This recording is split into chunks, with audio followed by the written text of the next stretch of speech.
কোন সিনেমা দেখতে এসেছেন? দাগি। দাগি কেন দেখতে আসলেন? আমি ইসের কি বলে আরফান নিশোর ফ্যান। কি মনে হচ্ছে, একদিকে তো সাকিব খানের বরবাদ, আরেকদিকে আফরান নিশোর দাগি, কোনটা বেশি এবার ঈদের জন্য হিট হবে? আমি তো হোপ করবো আসলে দাগির ক্ষেত্রে, বাট বরবাদও আসলে মনে হয় না কোনো দিকে কম আছে মেবি।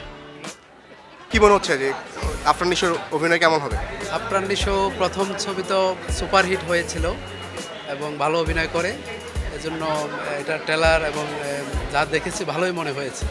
আশা করি ভালো একটা গল্প এবং ইয়ে হবে। আমি দাগি দেখতে এসেছি এবং আমি তো ওনার সুড়ঙ্গ দেখেছিলাম, সো আমি অনেক হাই এক্সপেকটেশন নিয়ে এসেছি। সো দেখা যাক লেটস কি হয় আর কি।